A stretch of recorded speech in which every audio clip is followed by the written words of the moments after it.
नमस्कार, good evening. बहुत स्वागत है आप सबका। आप देख रहे हैं टॉप 5, जिसमें हम 5 आपको बताते हैं 5 बजे तक की 25 खबरों का पूरा अपडेट। तो देखते हैं आज के टॉप 5 में क्या खास।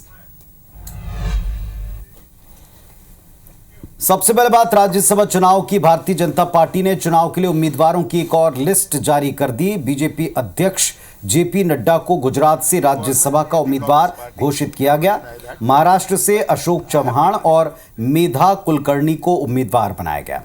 बीजेपी ने जो लिस्ट जारी की, 7 लोगों के नाम का जिक्र इसमें है, जिनमें से 4 को गुजरात से, 3 को महाराष्ट्र से उम्मीदवार डिक्लेयर किया गया है।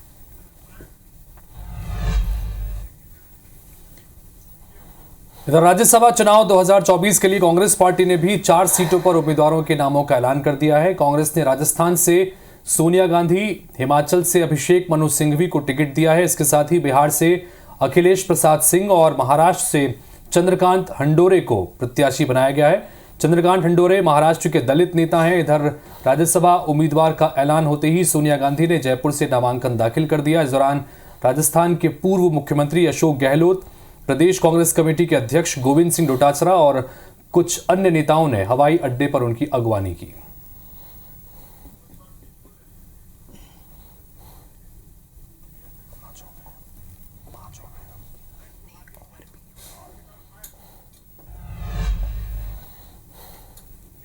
मध्य प्रदेश में राज्यसभा चुनाव के लिए बीजेपी ने अपने प्रत्याशियों के नामों का ऐलान कर दिया। डॉक्टर एल मुरुगन, माया नारोलिया, बंसीलाल गुर्जर और उज्जैन के वाल्मीकि धाम के पीठाधीश्वर उमेश नाथ महाराज को प्रत्याशी बनाया गया है। डॉक्टर एल मुरुगन केंद्रीय राज्य मंत्री हैं, वही बीजेपी किसान मोर्चा के प्रदेश अध्यक्ष रह चुके हैं। तो माया नारोलिया महिला मोर्चा की प्रदेश अध्यक्ष हैं। आपको बता दें कि मध्य प्रदेश की 5 सीटों पर राज्यसभा चुनाव होने हैं। इन 5 सीटों में से 4 सीट पर बीजेपी और 1 सीट पर कांग्रेस कब्जा किए हुए हैं। राज्यसभा के लिए 27 फरवरी को वोटिंग होनी है और जिसके लिए 15 फरवरी यानी कि कल नामांकन का आखिरी दिन है।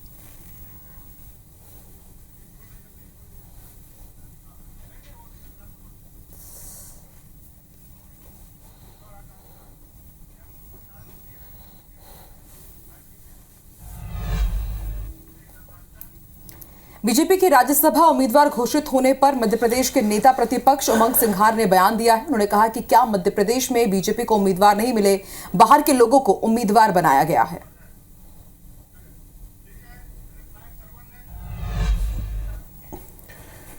मध्य प्रदेश से कांग्रेस ने अशोक सिंह को राज्यसभा का उम्मीदवार घोषित किया। अशोक सिंह कांग्रेस के प्रदेश कोषाध्यक्ष हैं। वो 4 बार लोकसभा चुनाव लड़े हैं और चारों बार उन्हें हार मिली है। राज्यसभा उम्मीदवार घोषित होने के बाद IBC 24 से खास बातचीत में उन्होंने कहा कि कांग्रेस नेतृत्व के भरोसे पर खरा उतरूंगा और कांग्रेस के वचन पत्र के मुद्दों को जोर शोर से उठाएंगे। उनसे खास बातचीत की हमारे संवाददाता दुष्यंत पराशर ने। मध्य प्रदेश में कांग्रेस ने राज्यसभा का उम्मीदवार मध्य प्रदेश कांग्रेस के कोषाध्यक्ष अशोक सिंह को बनाया है। अब बात करते हैं कि आखिर उन पर जो पार्टी ने, सर आप पर पार्टी ने जो भरोसा जताया है, कैसे देखें सर उस पूरे? वरिष्ठ नेतृत्व का बहुत बहुत आभार, साथ में प्रदेश के सभी वरिष्ठ नेताओं का भी बहुत आभार, जिन्होंने ये विश्वास जताया है कि मैं पार्टी की सेवा और अच्छे से कर सकूं। मेरा प्रयास होगा कि मैं कार्यकर्ताओं और जनता की अपेक्षाओं पे खरा उतरने की कोशिश करूंगा। सर लंबे समय से आप भी राजनीति कर रहे हैं मध्य प्रदेश में, और इतना चूंकि भरोसा पार्टी ने जो आप पर जताया, एक नया आभामंडल जो तैयार होगा, किस तरीके से देखें कि मध्य प्रदेश में अब किन मुद्दों को इस पोस्ट पर पहुंचने के बाद आप उठाते हैं? मेरा पूरा प्रयास रहेगा कि मध्य प्रदेश के मुद्दे जो केंद्र में लंबित हैं और जो परियोजनाएं हैं, साथ में हमारे जो पार्टी की जो घोषणा पत्र में भी जो चीज़ें कही गई हैं, उनको कराने का पूरा प्रयास करूँगा। सर और क्या आगे की रणनीति रहने वाली है, किस तरीके से काम करेंगे? क्योंकि राज्यसभा आज कल आखिरी डेट है, तो सबसे पहले तो नामांकन दाखिल कर रहे हैं, फिर उसके बाद अपन लोग बात करें। बिल्कुल, देखिए कल नामांकन दाखिल करेंगे और कल नामांकन दाखिल करने के बाद ही तमाम सारी बातों का जवाब जो है वो अशोक सिंह जो है वो देते हुए नजर आएंगे। कैमरा पर्सन संजय शुक्ला के साथ दुष्यंत पारासर, IBC 24 भोपाल। रायपुर में भाजपा राज्यसभा प्रत्याशी देवेंद्र प्रताप सिंह ने नामांकन दाखिल किया। इस दौरान CM विष्णुदेव साय मौजूद रहे। बता दें कि 27 फरवरी को राज्यसभा का चुनाव होना है।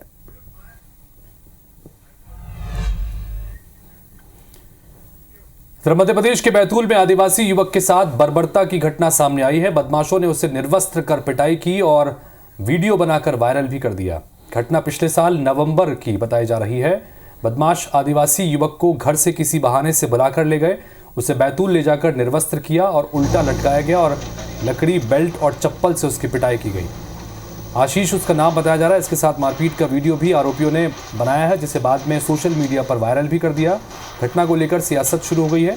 नेता प्रतिपक्ष उमंग सिंघार ने कहा कि रोज इसी तरह से आदिवासियों पर अत्याचार हो रहे हैं, लेकिन सीएम को मंदिर के पुजारी की जगह गृह मंत्री की भूमिका निभानी चाहिए।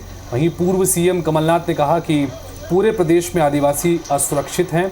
कुछ मामले सामने आ रहे हैं, कुछ नहीं आ रहे।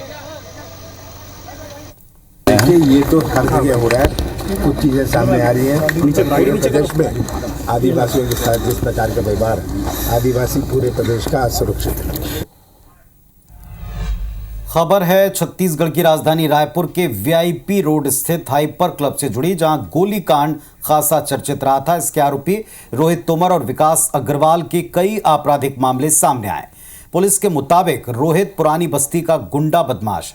उसके खिलाफ 4 थानों में कोतवाली, पुरानी बस्ती, राजेंद्र नगर, कबीर नगर, तेलीबांधा 9 संगीन धाराओं में केस दर्ज हैं। रेप, अवैध वसूली, तोड़फोड़, मारपीट जैसी धाराएं हैं। आरोपी गोली चलाने वाले जो विकास अग्रवाल हैं, उनके खिलाफ भी 3 थाने देवेंद्र नगर, पंडरी और तेलीबांधे में 3 अलग अलग केस दर्ज हैं। पुलिस जल्दी रोहित तोमर के खिलाफ जिला बदर का एक्शन लेगी। आपराधिक रिकॉर्ड की फाइल तैयार है। कलेक्टर को अनुशंसा कर दी गई। इन दोनों अपराधियों के रिकॉर्ड अभी खंगाले गए हैं, जिसमें रोहित तोमर के खिलाफ 8 से अधिक अपराध हैं और इसमें हम जिला बदर के लिए भी हम इसमें लिखेंगे। इसके अलावा विकास अग्रवाल, इसके खिलाफ भी 2 अलग अलग थानों में, जिसमें एक देवेंद्र नगर और पंडरी में भी अपराध दर्ज है, उसकी जानकारी ली जा रही है और जो भी वैधानिक कार्रवाई है आगे की कार्रवाई इसमें की जाएगी। रायपुर में गौ तस्करी का मामला सामने आया है। गौ सेवकों ने गौवंशों से भरा एक कंटेनर पकड़ा। कंटेनर में 80 गौवंश बंद थे, जिसमें 13 मवेशियों की मौत हो गई। कई मवेशी घायल हैं। कंटेनर की पहचान छिपाने के लिए नकली नंबर प्लेट लगाया गया था। प्लेट के एक तरफ तमिलनाडु तो दूसरी तरफ केरल का नंबर था। अमानाका पुलिस मामले की जांच में जुटी है। बड़ा मामला सामने आया है। यहाँ के लोगों ने एक तस्कर की गाड़ी पकड़ी है और इस सामने देखिए जरवाए की ये गुठान है, जहाँ पे पकड़ के गाड़ी लाई गई है और यहाँ इसी ट्रक से गोवंश की तस्करी की जा रही थी। सबसे बड़ी बात कि पूरे ही सिस्टम को उसी के हिसाब से ऑपरेट किया गया था। ये जो सामने आप नंबर प्लेट देख रहे हैं, ये आपको KA दिख रहा है, यानी केरला की ये नंबर दिखेगी, लेकिन ये सामने देखिए ऐसे फ्लिप करने के बाद ये TS, अब ये TS किससे हो सकता है, तमिलनाडु है या फिर कुछ और है, ये भी नहीं पता। यानी पूरी तरह से फर्जीवाड़ा करके इसको तैयार किया गया था। मकसद ही था गोवंश की तस्करी करना। जिन लोगों ने, जिन कार्यकर्ताओं ने, गोवंश रक्षकों ने इनको पकड़ा, वो हमारे साथ है। कैसे आपको जानकारी लगी और कितने गोवंश को यहाँ से छुड़ाया गया है? यहाँ से लगभग 84 गौवंश थे, जिसमें 13 की मृत्यु हो गई, 13 के अलग मृत्यु हुई और 84 अभी है। ये हमको मनोज भैया की तरफ से जानकारी मिला कि टाटीबंद तरफ से गाड़ी निकल रहा है, तो हमने पीछा करते करते, मतलब भैया लोग पीछे से उसको प्रोटेक्शन और आसपास के जो तस्कर के जो लोग हैं वो लोग पूरा प्रोटेक्शन देते हुए कि हम लोग गाड़ी को जैसे तैसे निकाल लें, लेकिन वो लोग प्रयास में फेल हो गए। और ऐसा भी बोला जाता है कि हम लोग खुद देखते ये आज का। इधर कवर्धा में सादराम हत्याकांड मामले को लेकर विश्व हिंदू परिषद के कार्यकर्ताओं ने नेशनल हाईवे 30 पर चक्का जाम किया। कार्यकर्ताओं ने आरोपियों का एनकाउंटर करने की मांग की। बता दें कि बीते 21 जनवरी को सादराम यादव की गला रेतकर हत्या की गई थी। मामले में अब तक 6 आरोपियों की गिरफ्तारी भी हो चुकी है।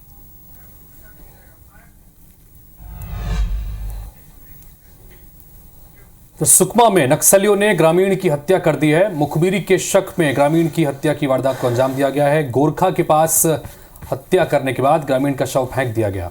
नक्सलियों ने पर्चे में मुखबिरी का आरोप लगाया है। भेज्जी थाना क्षेत्र का यह पूरा मामला है। इधर सतना में सीवर लाइन की खुदाई के दौरान एक हादसा हो गया। खुदाई के दौरान मिट्टी धंसने से मजदूर के दबने की खबर है। रेस्क्यू कर मिट्टी में दबे मजदूर को बाहर निकाला गया।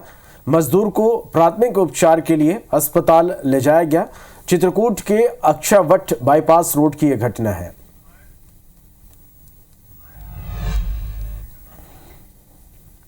वहीं बिलासपुर में युवक को पीटने वाले पुलिस जवान अमर संजय कुजूर को सस्पेंड कर दिया गया है। गाड़ी जलाने के संदेह पर उसने एक युवक की पिटाई की थी। मारपीट का वीडियो वायरल हुआ था और अब कार्रवाई हुई है। कोटा थाना क्षेत्र का मामला है। उधर दतिया में दलित महिला के साथ दबंगों ने मारपीट की है। महिला के साथ मारपीट का वीडियो भी अब वायरल हो रहा है। बसई थाने के सतलौन का ये वीडियो बताया गया।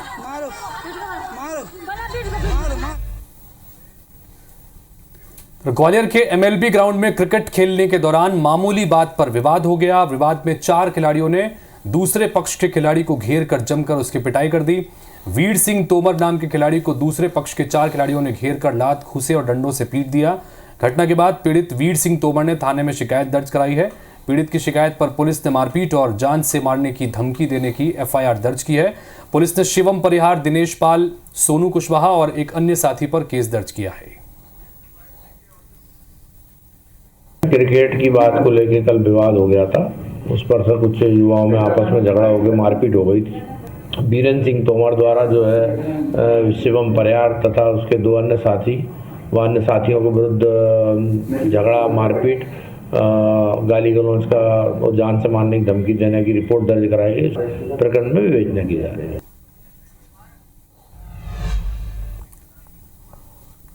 बिलासपुर में स्वाइन फ्लू से बुजुर्ग महिला की मौत हो गई। अपोलो अस्पताल में 65 वर्षीय महिला का इलाज चल रहा था। सर्दी खांसी से पीड़ित होने पर अस्पताल में महिला को भर्ती कराया गया था। जांच में महिला स्वाइन फ्लू से पीड़ित मिली थी और इसके बाद उसका इलाज जारी था। वहीं स्वास्थ्य विभाग ने स्वाइन फ्लू को लेकर अलर्ट अब जारी कर दिया। महिला के संपर्क में आए लोगों की कॉन्टैक्ट ट्रेसिंग की गई है और कॉन्टैक्ट ट्रेसिंग में नए मरीज नहीं मिले हैं।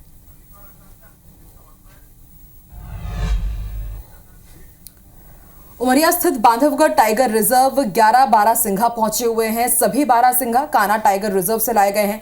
अब तक बांधवगढ़ में कुल जो बारहसिंघों को शिफ्ट किया जा चुका है उनकी संख्या 48 है। 100 एकड़ में एक नया बाड़ा बनाया गया है, वहां पर इन नए बारहसिंघों को शिफ्ट किया गया।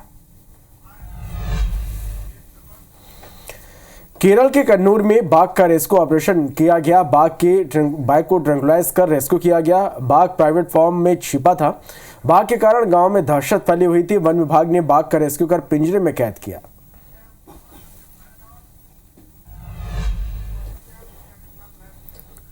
और इस वक्त हम आपको उत्तर प्रदेश के गोरखपुर लिए चलेंगे। गांव चलो अभियान की शुरुआत हो चुकी है। मुख्यमंत्री योगी आदित्यनाथ इस वक्त मंच पर पहुंच रहे हैं। इसी अभियान के तहत सारे देश में बीजेपी कार्यकर्ताओं को गांव-गांव पहुंचकर केंद्र सरकार की योजनाएं पहुंचाने, फीडबैक लेने और रात्रि विश्राम कर 24 घंटे बिताने के निर्देश हैं। स्वागत एवं अभिनंदन इस मंच पर। और गांव चलो अभियान में उत्तर प्रदेश तो गांव चलो अभियान के तहत गोरखपुर उत्तर प्रदेश पहुंचे हैं यूपी के सीएम योगी आदित्यनाथ। सभी बड़े नेताओं, कार्यकर्ताओं, जिसमें खास तौर पर सांसद, पूर्व सांसद, विधायक, पूर्व विधायक, जनप्रतिनिधियों को ये जिम्मेवारी दी गई है गांव-गांव पहुंचकर 24 घंटे बिताएं। मोदी सरकार की गारंटी, केंद्र सरकार की योजनाएं, उनका फीडबैक लें और उनके साथ 24 घंटे बिताकर पार्टी के कामों का प्रचार भी करें। इसी अभियान के तहत पहुंचे हैं योगी आदित्यनाथ गोरखपुर। श्रीमती रीता चौधरी जी को अपने ग्रामीण कुछ योजनाओं के हितग्राहियों को लाभार्थी के उपरांत उज्ज्वला योजना की लाभार्थी, आवास योजना के हितग्राही हैं जिनको प्रमाण पत्र और चाबियां सौंपी जा रही हैं। गैस के connection card, Ujjwala gas cylinder के हितग्राहियों को गैस सिलेंडर से संबंधित कागजात दिए जा रहे हैं। विभिन्न योजना के हितग्राही हैं जिनको हमारे प्रतीक स्वरूप यहां योजना के लाभ संबंधित दस्तावेज सौंपे जा रहे हैं। योगी आदित्यनाथ पहुंचे गांव चलो अभियान की शुरुआत में गोरखपुर।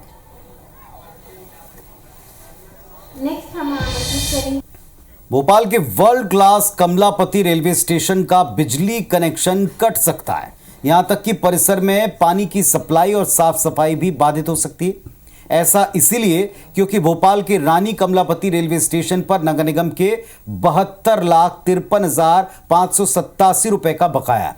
बार बार नोटिस दिया, इसके बावजूद स्टेशन मैनेजमेंट की तरफ से बकाया टैक्स जमा नहीं किया जा रहा। कमलापति रेलवे स्टेशन को पानी, स्ट्रीट लैंप और बिजली जैसी सुविधा बीएमसी के जरिए मिलती है। सोमवार को 2 घंटे के लिए बिजली, स्ट्रीट लैंप की काटी गई, लेकिन बातचीत के बाद 3 दिन की मोहलत दी गई। अब देखते हैं आगे क्या होता है। नगर निगम का जहाँ पर भी संपत्ति कर बकाया है, नगर निगम वहाँ दे रहा है। आज भी यहाँ पर आए हैं और यहाँ पर रहवासियों ने बताया है कई ऐसे प्लॉट हैं, कई ऐसे फ्लैट हैं जहाँ पर कमर्शियल गतिविधियाँ चल रही हैं और रेसिडेंशियल टैक्स लग रहा है। वहाँ पर भी हमने जेडो के माध्यम से बातचीत की है कि यदि कहीं रहवासी टैक्स लग रहा है तो उसको कमर्शियल में परिवर्तित करें। फिर अयोध्या में प्राण प्रतिष्ठा के बाद से रामलला के दर्शन के लिए श्रद्धालुओं की भीड़ उमड़ रही है।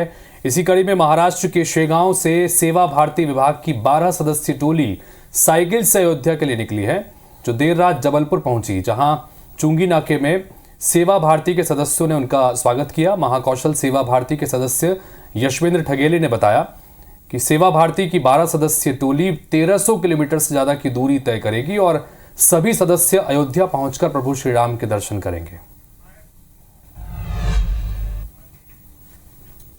इधर राजधानी रायपुर से अयोध्या के लिए स्पेशल ट्रेन रवाना हुई है। सीएम विष्णु देसाई ने हरी झंडी दिखाई है। रामलला दर्शन के लिए भक्तों में उत्साह देखा गया। छत्तीसगढ़ के 1400 राम भक्त अयोध्या के लिए रवाना हुए।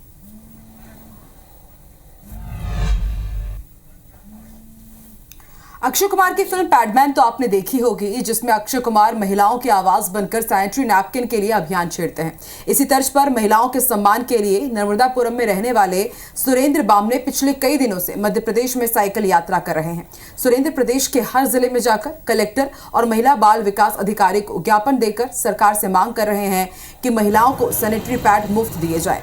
सुरेंद्र यात्रा के 70वें दिन 4000 किलोमीटर का सफर तय कर जबलपुर पहुंचे, जहां वो कलेक्टर और महिला बाल विकास अधिकारियों को मुख्यमंत्री के नाम ज्ञापन देकर अपनी मांग रखेंगे।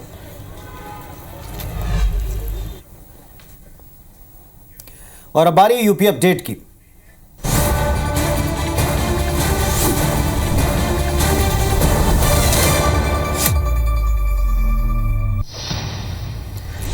यूपी से राज्यसभा के लिए नामांकन। विधानसभा में सभी 7 प्रत्याशियों ने नामांकन किया। सुधांशु त्रिवेदी, संगीता बलवंत ने नामांकन किया। साधना सिंह, अमरपाल मौर्य ने नामांकन किया। इसके साथ ही नवीन जैन और आरपीएन सिंह ने नामांकन किया। तेजवीर सिंह ने भी नामांकन दाखिल किया। सीएम योगी की मौजूदगी में यह नामांकन दाखिल हुआ। लोकसभा चुनाव प्रभारी भजन जय पांडा मौजूद रहे। केशव प्रसाद मौर्य, ब्रजेश पाठक की मौजूदगी में नामांकन हुआ। स्वतंत्र देव सिंह, भूपेंद्र चौधरी प्रत्याशियों के साथ मौजूद रहे। दिल्ली में किसान आंदोलन को लेकर समाजवादी पार्टी के सांसद डॉक्टर एसटी हसन ने बयान दिया। कहा कि एमएसपी को लेकर सरकार ने अभी तक कुछ नहीं किया है। किसानों को हमेशा जुमले मिले हैं, उनकी आय दुगुनी होगी, लेकिन कुछ नहीं हुआ। किसान अगर दिल्ली के दरबार में अपनी फरियाद रखना चाहता है तो उसको ऐसा समझा जा रहा है जैसे कोई देश के दुश्मन आ रहे हैं। कहीं आंसू गैस छोड़े जा रहे हैं तो कहीं लाठीचार्ज किया जा रहा है। बुलंदशहर के गांव यूसुफपुर मलगौसा में मजदूर के घर में आग लग गई। बीती रात करीब 4 बजे घर में भयानक आग लग गई। कड़ी मशक्कत के बाद आग पर काबू पाया गया। पीड़ित के अनुसार घर में मोमबत्ती जलने की वजह से यह आग लगी। हमीरपुर में दोहरे हत्याकांड को अंजाम देने वाले आरोपी की पुलिस ने मुठभेड़ हो गई पुलिस के साथ, जिसमें उसे गिरफ्तार कर लिया गया। मुठभेड़ के बाद आरोपी को एसओजी ने दबोचा। बता दें कि 8 फरवरी को थाना बीमार के पारा गांव में घर के अंदर एक सगे बुजुर्ग भाई बहन की लाशें मिली थी। उसी मामले में यह कार्रवाई की गई है। पुलिस और चोर गिरोह के बीच में फायरिंग की भी खबर है। चोर के पैर में गोली लगी है। आरोपी मुस्लिम खान के पैर में गोली लगना बताया गया। ये चोरी के एक मामले में फरार आरोपी बताया गया। अयोध्या में साइबर ठगों ने ठगी का एक नया रास्ता निकाला। अब मंडल कारागार में बंद बंदियों के परिजनों को ठगी का शिकार बनाकर पैसों की वसूली की जा रही। जेल में बंद बंदियों की सुविधाओं और चिकित्सा उपचार को लेकर परिजनों को फोन कर उनसे वसूली की जा रही है। ये साइबर ठग जेलर, जेल अधीक्षक और उनके वकील बनकर बंदियों के परिजन को फोन करते हैं। उनको बताते हैं कि जो आपके निकट संबंधी जेल में बंद है, उन्हें पैसे की जरूरत है, वो बीमार चल रहे हैं, उनका इलाज होना है। इसकी एक शिकायत जेल अधीक्षक से भी की गई। जेल अधीक्षक ने बताया कि जेल से किसी भी बंदी के परिजन को फोन नहीं जाता है। सारी सुविधाएं जेल में ही उपलब्ध है। किसी भी तरह से फोन जाने पर जेल अधीक्षक और जेलर से संपर्क करें। बांदा में कल देर रात जमकर बारिश और ओलावृष्टि हुई है, जिसकी वजह से किसानों की फसल चौपट हो गई। लगभग आधा सैकड़ों गांव में दलहन और तिलहन के साथ साथ रबी की भी काफी फसल जमींदोज हो गई है। मुसीबत में फंसे किसानों की स्थिति को देखते हुए जिलाधिकारियां बांदा ने तत्काल संज्ञान लेकर तहसीलदार और एसडीएम को निर्देशित किया है, जल्द से जल्द ओलावृष्टि वाले इलाकों में जाकर निरीक्षण करें और उसकी रिपोर्ट तत्काल शासन को सौंपे।